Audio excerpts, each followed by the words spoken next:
नमस्कार दोस्तों, आज हम बात करेंगे एक ऐसी मशीन लर्निंग तकनीक की जो निर्णय लेने में हमारी मदद करती है। इसे कहते हैं लॉजिस्टिक रिग्रेशन। अगर आपको ये समझना है कि कोई घटना होगी या नहीं, जैसे किसी व्यक्ति को कोई बीमारी होगी या नहीं, किसी परीक्षा में कोई पास होगा कि नहीं, तो लॉजिस्टिक रिग्रेशन एक ऐसा टूल है जो आपको सही दिशा दिखाता है। चलो इसे एक कहानी के रूप में समझते हैं। मान लीजिए कि एक डॉक्टर के पास 100 मरीज है का डेटा है। इन मरीजों की उम्र, वजन और खून की जांच की रिपोर्ट डॉक्टर के पास मौजूद है। अब डॉक्टर को यह जानना है कि इनमें से किस मरीज को हार्ट अटैक होने की संभावना है। यह बहुत महत्वपूर्ण सवाल है, क्योंकि सही समय पर सही निर्णय लेने से कई जिंदगियां बचाई जा सकती है। लेकिन सवाल यह है कि डॉक्टर यह कैसे समझेगा कि किस मरीज को हार्ट अटैक का खतरा सबसे ज़्यादा है। यहीं पर लॉजिस्टिक रिग्रेशन डॉक्टर की मदद के लिए आता है। लॉजिस्टिक रिग्रेशन का एक ऐसा टूल है जो डॉक्टर को यह अनुमान लगाने में मदद करता है कि किसी व्यक्ति के हार्ट अटैक का शिकार होने की संभावना कितनी है। अब लॉजिस्टिक रिग्रेशन कैसे काम करता है? अगर हम सरल शब्दों में बात करें तो लॉजिस्टिक रिग्रेशन एक ऐसा मॉडल है जो डेटा के आधार पर यह बताता है कि किस घटना के घटित होने की संभावना कितनी है। मान लीजिए कि डॉक्टर के पास 2 मरीज हैं, एक की उम्र 25 साल है और दूसरे की 65 साल।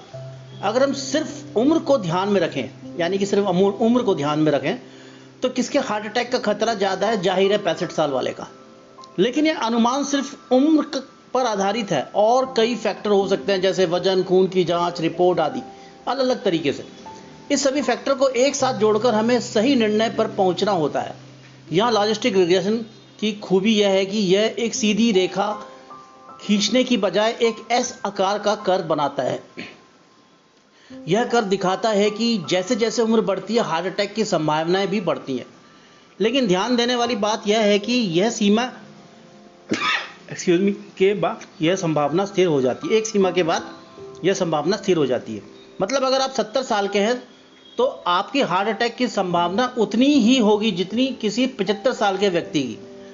अब मैं आपको इसका समझते हैं कि हम इसको पाइथन में कैसे करते हैं। तो पाइथन में हम क्या करेंगे, इसका डेटा को डालेंगे और डेटा में हम लॉजिस्टिक रिग्रेशन मॉडल को फिट करेंगे। तो उसके बाद वो बताएगा कि किस मरीज को हार्ट अटैक होने की संभावना कितनी है। तो ये एक बहुत अच्छा तरीका है जिससे कि हम यूज़ कर सकते हैं। किसको यूज़ करके? आपका पाइथन की प्रोग्रामिंग को यूज़ करके हम लॉजिक रिग्रेशन का यूज़ करते हैं। तो उसके बाद वो जो ग्राफ बनाएगा, इस ग्राफ एस कवर बना है, तो यह बताता है कि कैसे जैसे जैसे उम्र बढ़ती है हार्ट अटैक का खतरा भी बढ़ता है। अब हम देखेंगे कि इन ग्राफ्स का मतलब क्या होता है जो उसमें ग्राफ बनते हैं। तो अब देखेंगे कि जैसे कि 50 साल की उम्र के पार है तो ज़्यादा है, 60 के पार और ज़्यादा है। उसके बाद ये थोड़ा सा क्या हो जाता है, ग्राफ आपका एक जगह से एक स्टैग्नेंट हो जाता है, मतलब संभावना लगभग समान हो जाती है। डॉक्टर इस मॉडल के आधार पर अपनी सलाह दे सकते हैं। अगर किसी मरीज की उम्र 60 के पार है और उसकी जांच रिपोर्ट भी सामान्य नहीं है तो डॉक्टर उसे तुरंत इलाज की सलाह देंगे।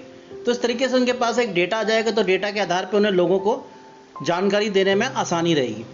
तो दोस्तों, यह था छोटा सा हमारा लॉजिस्टिक रिग्रेशन का एग्जाम्पल। आशा करता हूँ कि अब आपको समझ में आया होगा कि लॉजिस्टिक रिग्रेशन कैसे काम करता है और यह हमें कैसे मदद करता है।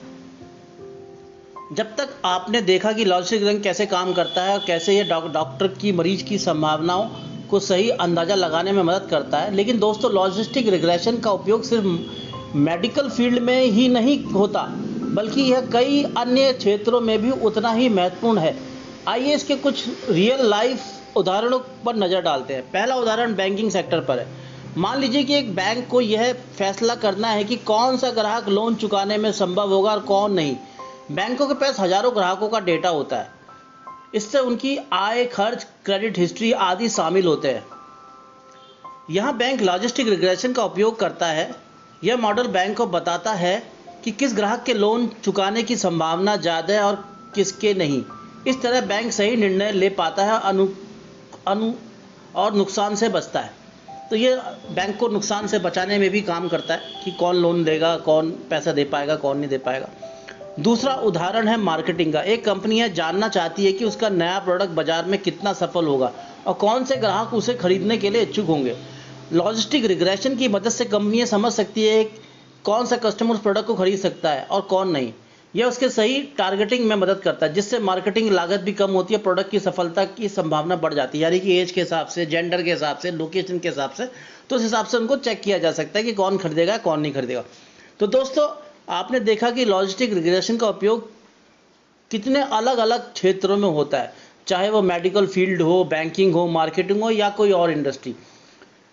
लॉजिस्टिक रिग्रेशन हर जगह सही निर्णय लेने में हमारी मदद करता है। तो आइए अब इस पूरी चर्चा को एक बार संक्षेप में दोहराते हैं कि लॉजिस्टिक रिग्रेशन एक ऐसा टूल है जो बाइनरी आउटपुट यानी हाँ या नहीं में जैसे निर्णय लेने में हमारी मदद करता है। यह एस आकार का कर्व बनाता है जो यह दिखाता है कि किस घटना के होने की संभावना कैसे बढ़ती या घटती है।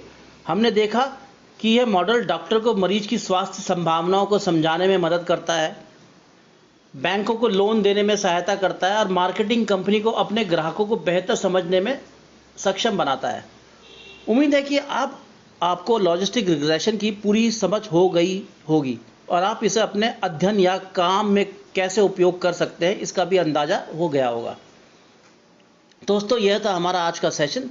मैं आशा करता हूं आपने इससे कुछ नया सीखा होगा। धन्यवाद।